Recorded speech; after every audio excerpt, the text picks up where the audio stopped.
The lazy walking technique that cures stiff hips after 50. You wake and your hips hurt before your feet touch the floor. 10 lazy minutes fixed it for thousands and a clinical review backs it. No gym, no gear. This is the exact move you can do today. We have been told, push harder, walk faster, power through the stiffness. So we march, hunched and short-stepped, hoping the pain will fade. It feels safer. It feels sensible. But that is the trap.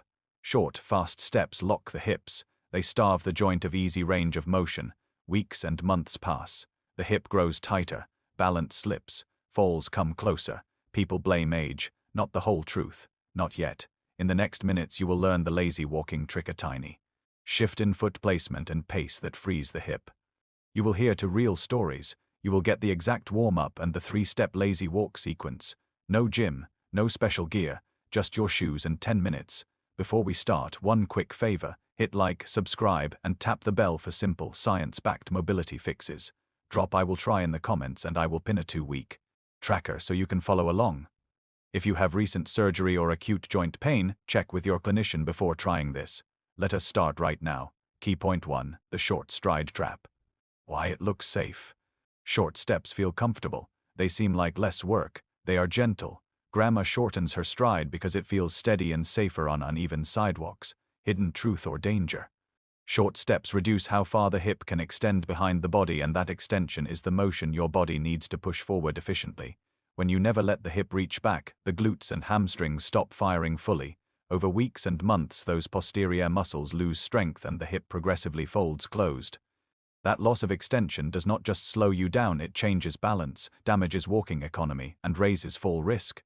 Young adults reach about 20 of hip extension when they walk. Older adults who do not fall reach about 14, roughly 6 less, which is about 30% lower. Older adults who do fall reach about 11, roughly 9 less, about 45% lower. In plain terms, many seniors are missing about a third, sometimes nearly half of the backward hip reach younger people have. That missing range makes each step shorter and the push-off weaker, which shows up as a smaller stride, slower walking, and more strain on balance. Ellen's story is typical. After a knee scare, she shortened every step. Walking felt safer, but stairs became harder. Her stride grew smaller, and mornings felt heavy. When she practiced the lazy walk cues and deliberately reached the heel forward to allow hip extension, those missing degrees came back and stairs stopped being a battleground. Short steps are comfortable until they steal your mobility. The next fix flips that pattern and teaches the hip to reach again. Key point 2, the rigid pelvis problem. Why it looks safe. We brace the core and shuffle forward. It feels controlled. It looks like good posture. Bracing feels sensible when a back twinge or stiff hip shows up. Hidden truth or danger. A locked pelvis kills the natural counter-rotation that helps the hips glide.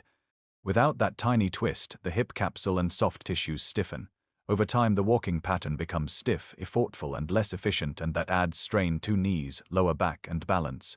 A pooled review of Gait studies found a clear loss of pelvic rotation in older walkers. In plain terms, at a comfortable walk, older adults show roughly a third less pelvic twist than younger people. And during faster walking, the twist can be as much as half what younger adults produce. A 2021 meta-analysis found that is a big mechanical drop, enough to shorten stride, slow pace, and make walking feel harder. Frank, 71, began to brace his belly after a bad back spasm. He thought a rigid torso protected him. Instead, his hips stopped rotating naturally. His arms swung less, his steps shortened, and his walk looked guarded. After 2 weeks of the lazy walk cues, a conscious soft pelvic counter-rotation and a gentle heel reach, his gait smoothed. Neighbors told him he looked lighter on his feet. Frank said stairs no longer felt like climbing a ladder.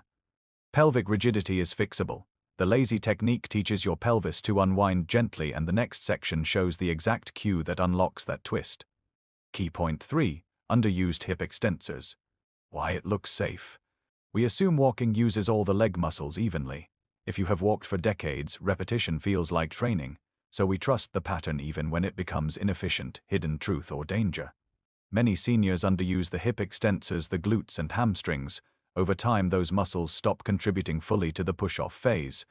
The result? Weaker hip extension, poorer forward propulsion, slower steps, and more strain on knees and lower back. That loss does not always feel like weakness, it feels like stiffness, heaviness, or that you have to push to get moving. A real clinical trial that compared a targeted glute program to a sham intervention found measurable, practical changes. The targeted program produced about a 4% increase in gluteus minimus muscle volume, and studies commonly show 10-15 improvements in hip strength measures after focused programs. For example, hip abduction strength rose by roughly 12% in this trial. Those numbers may look modest, but in functional terms they mean better sit-to-stand power, easier stairs, and a steadier push-off when you walk. Note: some strength gains also appeared in the control sham group, so non-specific exercise and increased activity also help. Lena, 58, thought her morning struggle was just arthritis. She could not rise without using the chair arms.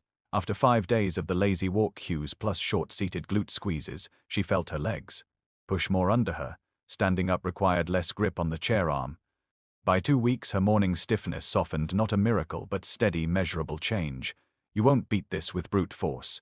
You will retrain timing, teach the glutes to fire at the right moment, and the next section shows the exact cue and the 1-minute drill to kick them back into work, the lazy walking technique. Step by step. 1. Stand tall, feet hip width, shoulders relaxed. Feel your weight centered over the middle of your foot. Breathe slow. 2. Take 1 lazy step forward, not shorter, not longer. Imagine sliding the foot forward, not chopping. Think smooth, no stomp. Let the foot land under your hip, not out in front. 3. Allow a soft counter-rotation through your pelvis, a tiny twist opposite. The swinging arm, no forcing, no grind. The twist is small, it is natural. Let your torso unwind like a gentle coil. Keep the neck relaxed. 4. Focus on reaching the heel slightly forward so the hip can extend behind you. Not a dramatic lunge, a gentle reach. Picture the heel as the lead. When the heel reaches, the hip can open. That small reach reactivates the glutes. 5. Walk for 2 minutes at this relaxed intent, then pause. Squeeze your glutes for 5 seconds. Repeat 3 times. Count the squeeze. Feel the muscles under the buttock engage. The pause teaches timing walk, then fire. 6. Finish with a slow 60-second walk, counting breath. In 4-3, out for 3. Use breath to steady the pace. Calm, even, controlled. Do this 10 minutes. Total. Start every other day. Progress toward daily in 2 weeks. Add 30 seconds each week if it feels easy. Track pain and comfort, common mistakes. Fixes: quick, too big a step, shrink it. Forcing the twist, relax the core.